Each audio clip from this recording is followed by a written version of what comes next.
You went out and found an Yeah. opportunity and made the most of it. Yeah, you got to make it happen. And you know what? It worked out.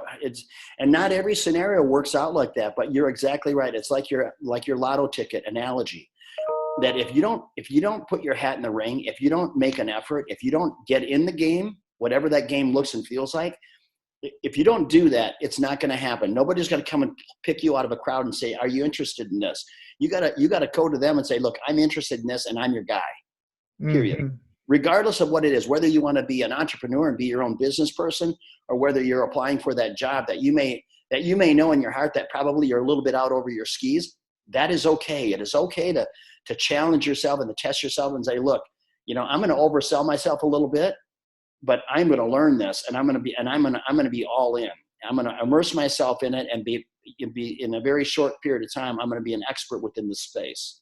So we have a lot of people who are in that exact spot right now, who are going to be losing $200,000, a year in this situation, who are looking at their situation right now and have that opportunity to look at it as a negative perspective, a scarcity perspective, or an abundance of opportunity perspective.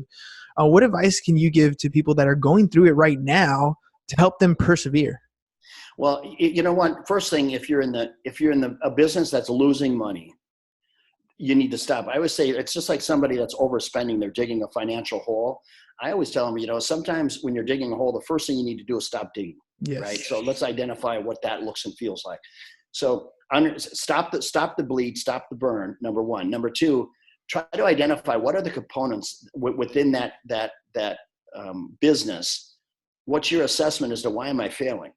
And if you can identify some of those things, and if some of those things can be remedied, then you need to make that change. A lot of times it's due to the fact that the reality is they're just not relevant. They're not relevant anymore with the consumer. And relevance is not what you are. I think the customer will tell you if you're relevant or not. They'll tell you by the validation of that is by, do they support your business? If you see a constant trend of attrition in your business and sales volume, you need to look at it and say, look, is it my business? Do I have a competitive threat that comes into the marketplace? What has happened to the dynamics of the business? Why year over year, I'm down 5, 10, 15% every year. The first thing to do is to start looking. It's not to panic, because your business was great at one point and there's no reason why it can't be great again. But in some cases, you got to be able to take a step back, swallow your pride and say, look, it doesn't matter. You whiffed somewhere along the way. You didn't evolve at the right time. And your customers told you, hey, look, I no longer can support you the way I was in the past because your product does not deliver the same value today as it did 2 years ago.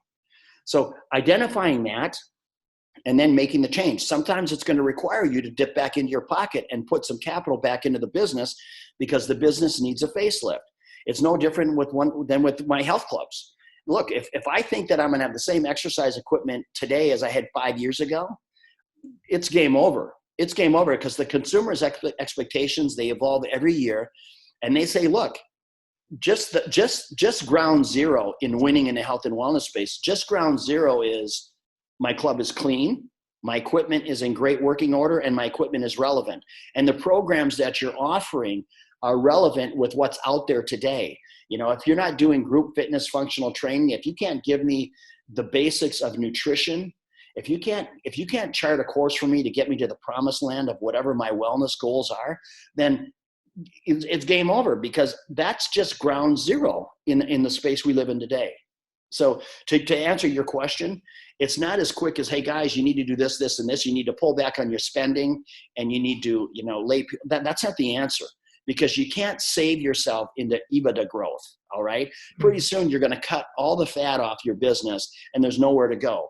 The worst thing you can do as a business owner is cannibalize the service of your business by laying people off or cutting expenses. Pretty soon, you're not capable of delivering value because you don't have the human resources in place to deliver on your promise, if that makes sense. That totally makes sense. You got it. Some people, they do that. They think they can cut their way because pretty soon you can't cut anywhere. You start cutting fat with a machete, but when you're done, you're using a scalpel, and pretty soon you got to quit cutting. You got to say, look, we got to grow this business.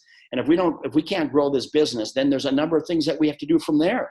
Some people, I tell them, look, You don't have the capital to put it in your business, is what you're telling me. You don't have the means to go to a bank and get a loan because you're at risk. So you need to find a strategic partner. You need to find a strategic partner who's going to bring in an influx of cash. So you got to be willing to accept dilution, because keep in mind, I know how the story ends for you, my friend. The story ends, you're out of business. So your plane is spiraling right now and you don't even know it. I'll say you're tilted. You're doing the death spiral, like if sticking with the plane analogy. You're on a death spiral right now and you don't even know it. You're heading towards the ground. You don't know it, and you need to do some action right now. And it's going to require dilution. It's going to require the right partner who's going to help you get you back on track and get a better trajectory into your business. That's a tough pill to swallow for a lot of people, but it's real.